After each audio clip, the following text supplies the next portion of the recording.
कि आपका paper physics और केमिस्ट्री का 80 से 70% पेपर एक ऐसे एग्जाम से आता है जो कि हर साल आपके नीट एग्जाम से 2 से 3 महीने पहले होता है। और जब आपका नीट एग्जाम कंडक्ट कराया जाता है और एग्जाम हॉल से जब बच्चे बाहर निकल के अपना पेपर एनालाइज करने बैठते हैं तो उनको ये मिलता है कि भैया ये पेपर तो वहां से आया है एज इट इज, और जिसे देख के आपको शॉक होगा कि यार सारा पेपर तो यहीं से बन रहा है, हम लोग क्या डिफरेंट बुक्स को बेफालतू में टाइम वेस्ट कर रहे हैं।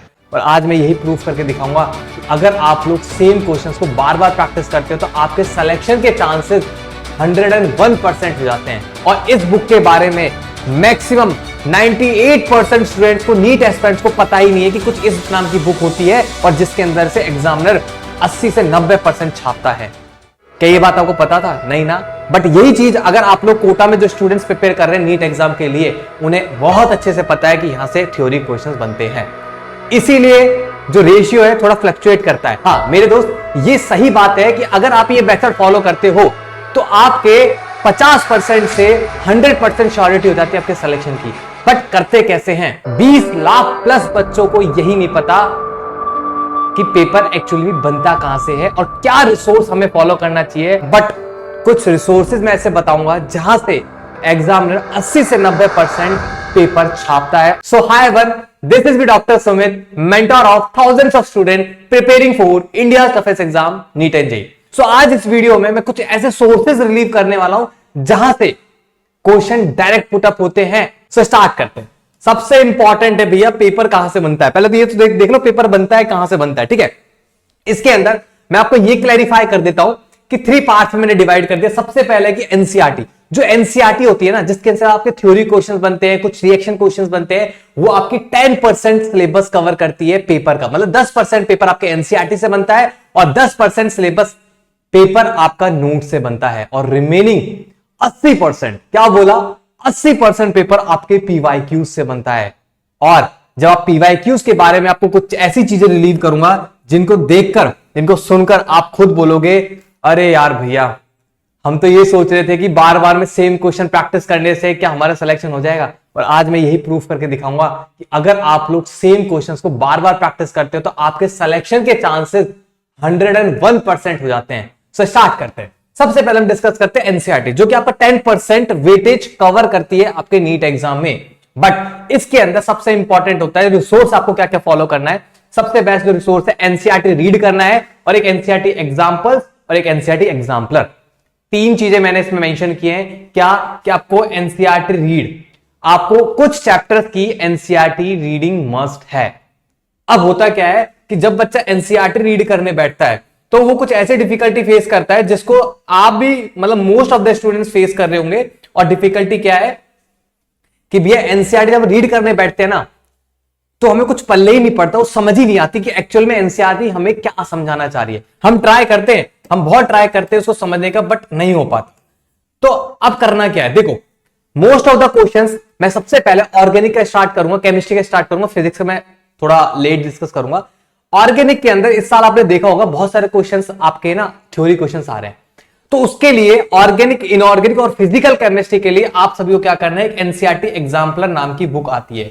क्या आती है? एक एनसीईआरटी एग्जाम्पलर नाम से बुक आती है, जिसको अगर आप लोग रीड करने बैठेंगे तो आपको यह मिलेगा कि लैंग्वेज बहुत इजी है और सबसे इंपॉर्टेंट जिसके अंदर से एग्जामिनर हर साल क्वेश्चन छापता है। एनसीईआरटी नहीं, वो सीधा यहीं से क्वेश्चन देता है, क्योंकि इस बुक के अंदर जो क्वेश्चंस, जो थ्योरी पॉइंट्स है वो एज अ क्वेश्चन फॉर्मेट के अंदर गिवन है। और इस बुक के बारे में मैक्सिमम 98% स्टूडेंट्स को, नीट एस्पिरेंट्स को पता ही नहीं है कि कुछ इस नाम की बुक होती है और जिसके अंदर से एग्जामिनर 80 से 90% छापता है। क्या ये बात आपको पता था? नहीं ना। बट यही चीज अगर आप लोग कोटा में जो स्टूडेंट्स प्रिपेयर कर रहे हैं नीट एग्जाम के लिए, उन्हें बहुत अच्छे से पता है कि यहां से थ्योरी क्वेश्चंस बनते हैं। इसीलिए जो रेशियो है थोड़ा फ्लक्चुएट करता है। अब बात करते हैं एनसीईआरटी एग्जाम्पल्स। बहुत सारे बच्चे एनसीईआरटी एग्जाम्पल्स को मिस करके जाते हैं, क्योंकि वो ये सोचते हैं यार एनसीईआरटी तो सिर्फ हमें बोर्ड के लिए पढ़ना होता है, नीट के लिए कौन ही पूछेगा। बट अगर आप लोग लास्ट ईयर के पीवाईक्यूज को अगर मैच करोगे एनसीईआरटी के सॉल्व्ड एग्जाम्पल से, तो आपको 90 से 80% सिमिलर मिलेंगे। और जिसे देख के आपको शॉक्ड होगा कि यार सारा पेपर तो यहीं से बन रहा है, हम लोग क्या डिफरेंट बुक्स को बेफालतू में टाइम वेस्ट कर रहे हैं। इसीलिए जितने भी एनसीईआरटी के अंदर सॉल्व एग्जांपल है, फिजिकल केमिस्ट्री, इनऑर्गेनिक, ऑर्गेनिक, मेरे दोस्त कर लेना, यहीं से छपते हैं, यहीं से पेपर छपता है, हर साल की कहानी है और हर साल रिपीट होगी। उसके बाद आते हैं आपके एनसीईआरटी रीड। एनसीईआरटी रीडिंग के लिए जो लिस्ट है, किस चैप्टर के लिए आपको प्रॉपर एनसीईआरटी रीड करनी है, उसकी लिस्ट ऑलरेडी मैंने टेलीग्राम पे अपलोड कर दी है। सो आप लोग चेक कर सकते हैं, डिस्क्रिप्शन में लिंक गिवन है। अब बात करते हैं उसके बाद भैया नोट्स। बहुत सारे बच्चे क्या करते हैं, एग्जाम जैसे जैसे करीब आता जाता है उनको यह सुनने को मिलता है कि अपना नोट्स रिवीजन इंक्रीज करें। क्यों? नोट्स रिवीजन इंक्रीज करने से उनके सिलेक्शन के चांसेस इंक्रीज होते हैं। हाँ मेरे दोस्त, ये सही बात है कि अगर आप ये मेथड फॉलो करते हो तो आपके 50% से 100% श्योरिटी हो जाती है आपके सिलेक्शन की। बट करते कैसे हैं? क्योंकि बहुत सारे स्टूडेंट्स क्या करते हैं कि रिवीजन तो करते हैं बट वो यहां पे आके अटक जाते हैं।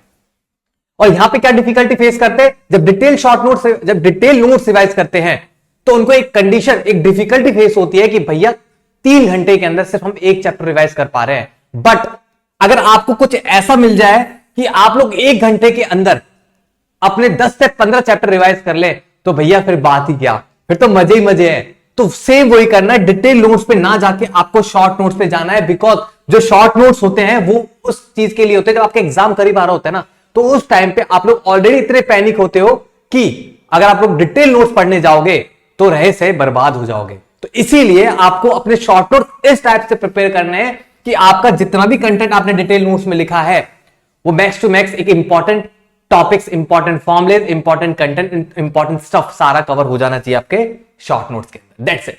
उसके बाद बात करते हैं आपके पीवाईक्यूज। भैया क्या पीवाईक्यूज इंपॉर्टेंट होते हैं?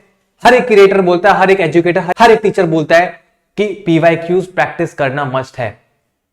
बट क्या उसने आपको कुछ ऐसा बताया है कि आपका पेपर फिजिक्स और केमिस्ट्री का 80 से 70% पेपर एक ऐसे एग्जाम से आता है जो कि हर साल आपके नीट एग्जाम से 2 से 3 महीने पहले होता है। और जब आपका नीट एग्जाम कंडक्ट कराया जाता है और एग्जाम हॉल से जब बच्चे बाहर निकल के अपना पेपर एनालाइज करने बैठते हैं तो उनको यह मिलता है कि भैया ये पेपर तो वहां से आया है एज इट इज। तो वो पेपर क्या है? JEE mains. अगर आप लोग जेईई मेंस के लास्ट 5 साल के पीवाईक्यूज को एनालाइज करने बैठोगे और 5 साल के आप नीट के पेपर को एनालाइज करने बैठोगे तो आपको यह मिलेगा कि जो जेईई मेंस में फिजिक्स और केमिस्ट्री में जो क्वेश्चंस पूछे गए हैं वो as it is with value छापे गए हैं आपके उसी साल के नीट एग्जाम में। क्यों? है ना शॉक? यही होता है। इस साल जो जेईई मेंस का पेपर 2025 में हुआ है जनवरी और फरवरी में, अगर आप लोग चाहते हो कि मेरी फिजिक्स बहुत वीक है बट मुझे एक एटलीस्ट डिसेंट 120 130 प्लस स्कोर करना है, मुझे टॉपिक पता लग जाए या फिर क्वेश्चन पता लग जाए, तो आप लोग ये प्रेफर कर सकते हो। और 100% श्योरिटी से कह रहा हूं हर साल यही होता है। उसके बाद आते हैं आपके नीट पीवाईक्यूज। तो भैया आप तो ये बोल रहे हो कि जेईई मेंस के पीवाईक्यूज करो, नीट के पीवाईक्यूज मत करो।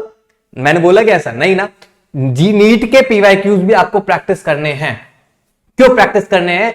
बिकॉज उससे आपका एक कॉन्फिडेंस मेंटेन होगा, एक कॉन्फिडेंस बनेगा कि हाँ जो मैं पढ़ रहा हूं वो सही पढ़ रहा हूं। और इससे आपको यह पता लगेगा कि एक जो एग्जामिनर है उसका माइंडसेट क्या है। वो हर टॉपिक से अगर क्वेश्चन हर साल रिपीट कर रहा है तो किस फ्रीक्वेंसी से वो कंसेप्ट चेंज कर रहा है, किस फ्रीक्वेंसी से वो चीजों को पुटअप कर रहा है, वो चीजें आपको यहां से पता लगे। और जिस बच्चे को ये चीजें एनालिटिकल बेस पे मिल गया ना, वो बच्चा सब बच्चों से आगे निकल जाएगा।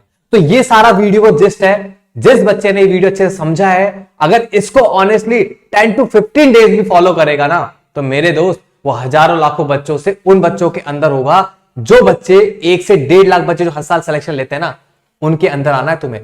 भीड़ का ऐसा नहीं बनना। भीड़ हर साल आती है, हर साल जाती है। ठीक है। सो ये सारा डिस्कस मैंने ऑलरेडी कर दिया। अगर फिर भी कुछ भी डाउट्स आपके रह गए हैं तो आप लोग मेरे टेलीग्राम पे आ सकते हैं। Day to day alternating day में वीसीस कंडक्ट करवाता हूं।